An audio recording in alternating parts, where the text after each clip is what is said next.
At institutions across the world, and especially here at UBC, internationalization has become a top priority. Whether it's promoting global citizenship, increasing our international faculty and student population, or encouraging discussion around these topics, internationalization is at the forefront of our consciousness. And with it comes many challenges and the quest to address them. In the audience today, and eventually the web audience, I imagine that there are many individuals like myself out there, people who, where the concept of a truly international environment was something that they never sought after, but was in fact merely a reality of the life that surrounded them. It was not something that they strived for, but simply existed. Who are these people? What are their experiences, and what can we learn from them? And can those answers be used to address some of the previously mentioned challenges? Well, today I'll be sharing a little bit of my story with you guys, and hopefully we can try and address some of those issues. Let's get started by watching a short 30-minute clip from the Persian Gulf. So, believe it or not, these guys are probably riding around at about anywhere between 120 to 160 kilometers an hour. And no, they're not wearing rollerblades. In fact, they're just wearing sandals like a lot of you might be today. So I'll just let that soak in for a while.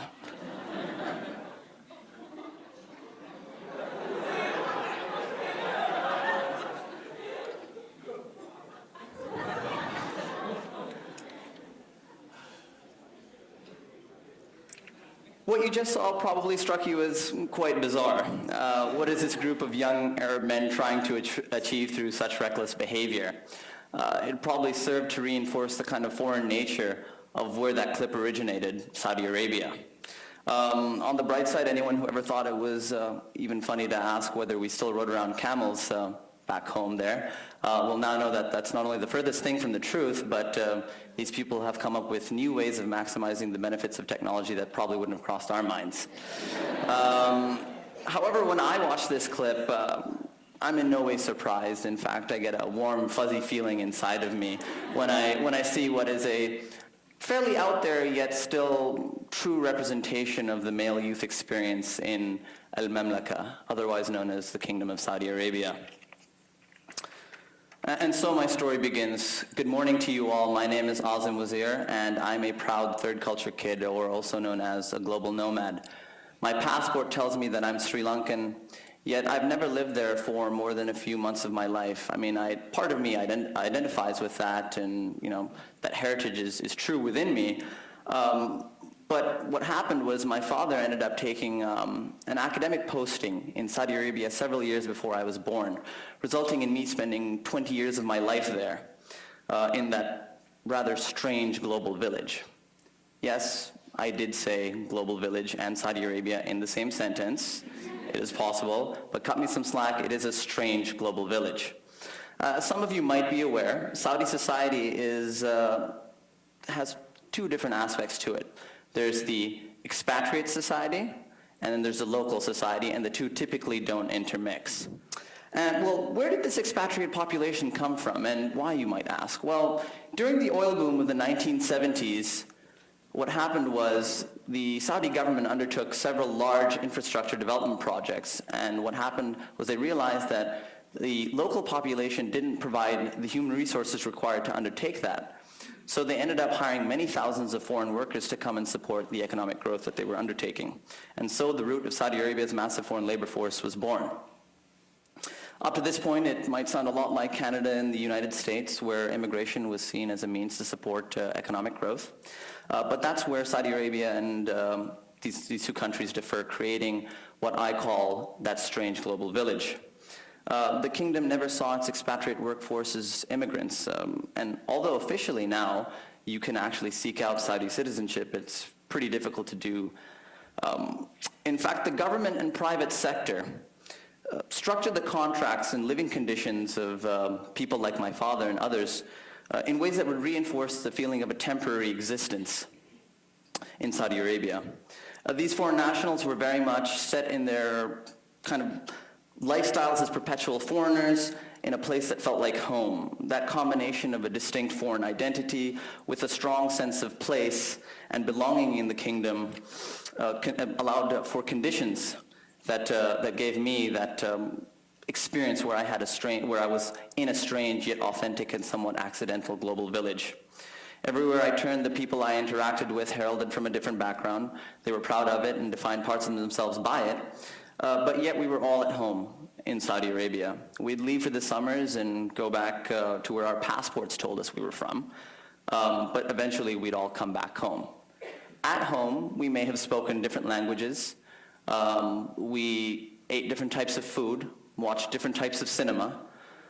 But when we got together, and we often did, especially as expatriate school children, we had what Professor Stephen Toop likes to call a shared understanding.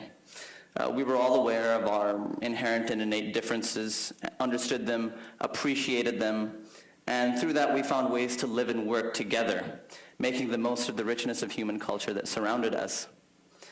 So what about those guys in the video? What do they have to do with anything?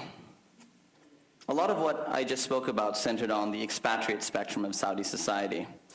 During my elementary and secondary schooling, I went to what many of you will know as an international school, meaning that interaction with local students was relatively non-existent in my peer group.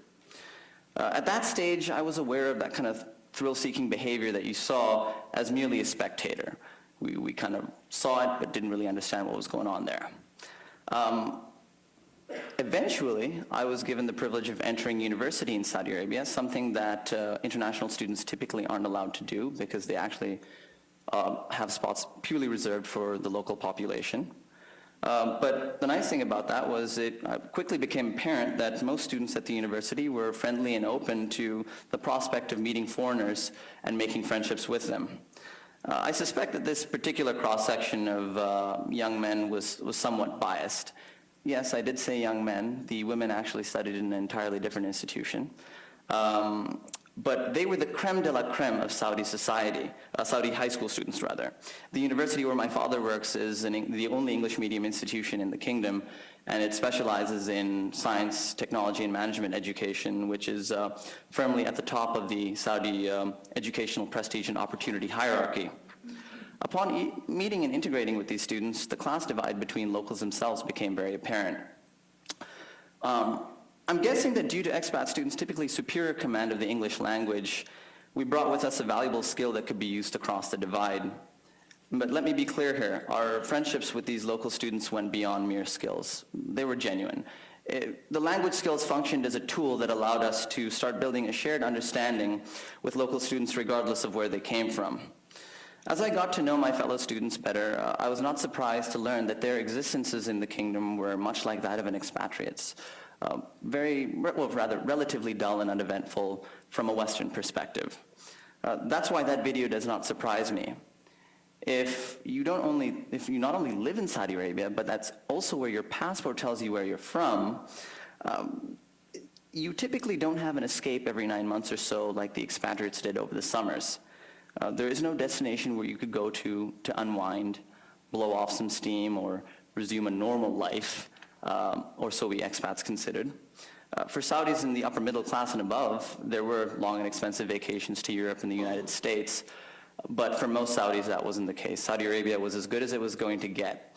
And in Saudi Arabia, there are no cinemas, there are no bars, well, no alcohol really, and there's no other related nightlife activities.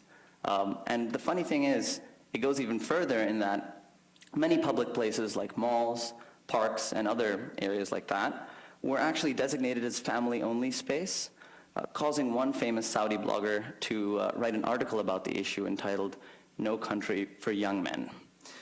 With few outlets for enjoyment, young Saudi men resorted to the kind of thrill-seeking video that you see in the video, and other related endeavors. That enjoys quite a bit of popularity amongst the youth. It may seem bizarre to you that people would even consider that kind of out there kind of activity, but I'm sure that in contrast, for Saudi students looking in at our population, they might be perplexed by the fact that one of the most popular pastimes among North American university students involves people standing at either ends of a long rectangular table and tossing a small white plastic ball into half beer-filled cups, and that legendary game we know as beer pong. At this point, you might wonder, why no mention of women as part of the experience? Well, for starters, women weren't really a part of my experience for the first 20 years of my life. Not in a way that North American audiences might expect anyhow. But to quickly touch on the interaction of young men and women in Saudi Arabia, there can be one word that can be used to sum it up: ingenuity. In order to interact with one another in a heavily segregated society, boys and girls came up with new and original ways to interact in an appropriately and necessarily discreet manner. Whether it was using Bluetooth technology or dropping messages in hidden locations, people found ways to make things work. However, let us not forget at that point, there is a significant portion of Saudi society that is seemingly uninterested in that kind of behavior. They're perfectly happy with the way life is structured in the kingdom today. They seek no help, wish for no savior, but in fact cherish their way of life. And as much as there are Saudis who might feel claustrophobic in the kingdom, those very same people are uninterested in radical change. That's certainly not the goal there. By this point, it should be very clear just how different undergraduate life and life in general was in Saudi Arabia, but what about some similarities, and is there anything we can learn from that? Well, you can tell me later. Well, the academic rigor was comparable to UBC, although I'd say UBC was a little bit more stressful for me. Much like everyone else here, I'm sure, we procrastinated late into the night. Many coffee addictions were born. And the method that we most commonly used to unwind and relax was gathering around a shisha or hookah pipe, which is now becoming very popular here. A little bit of a difference, actually. The student societies were unelected, and in fact, they were appointed by senior administrators, and I don't know if Brian Sullivan is here or not, but he might enjoy that. They functioned nonetheless, but with considerably less impact than here at UBC. When I look back at the collective experience of 20 years in Saudi Arabia as a child growing up, and onwards into a rare opportunity as an undergraduate there for 2.5 years, I was provided with an interesting lens that I would use to eventually make my decisions and experience life here in Vancouver and UBC. Coming to study here in Vancouver as a Sri Lankan student who had grown up in Saudi Arabia with little idea of what the West Coast lifestyle was like, I was largely unafraid. Saudi Arabia had done a superb job of making sure that I knew the rest of my life was not going to be played out there, and the prospect of meeting a drastically different type of person from myself was so commonplace growing up. Nevertheless, I put my best foot forward at UBC and embraced all that it had to offer. I got involved with many student groups and eventually ended up joining a fraternity, something which thoroughly amuses people when they learn that in these 23 years of my life, I still haven't had a single drink. I still make enough stupid mistakes without it, so I figured I didn't need the help. It further amuses them when they learn that I stuck through with the organization through thick and thin, eventually becoming the chapter president of my fraternity. And before that, I was the president of the fraternity system at large here at UBC. And as many of you may or may not know, I have been an outspoken advocate for the Greek life experience on campus this whole time. Without a doubt, had I not been a truly international student versus a foreign student, my experience would have been drastically different. Time and time again, it is evident to me that in places like Vancouver, where you have significant foreign student contingents, and this probably holds true for a lot of other places as well, what seems to precipitate is not a potpourri of cultures, but as a good friend of mine once said, it seems a little bit more like a salad bowl of cultures, distinctly different parts that don't really meld with one another. When considering how included a foreign student feels in society at large, I suspect not very much at all. Foreign students typically cluster among themselves and observe from afar, semi-disconnected from the majority of our peers. As a global nomad, it was easier for me to understand and interact with new groups of people, whereas as a foreign student looking to integrate, or even as a local student looking to embrace the visitors, the prospect became much tougher. It reminds me of when Dr. Will Keim, a prominent speaker on Greek life, came and spoke to a fraternity and sorority audience here at UBC.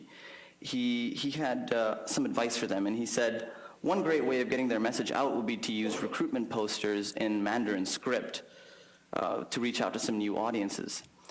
Well, the fraternity and sorority audience at this point felt particularly silent, not for reasons of racial tension or anything, but more of a lack of understanding of who that messaging would be targeted to.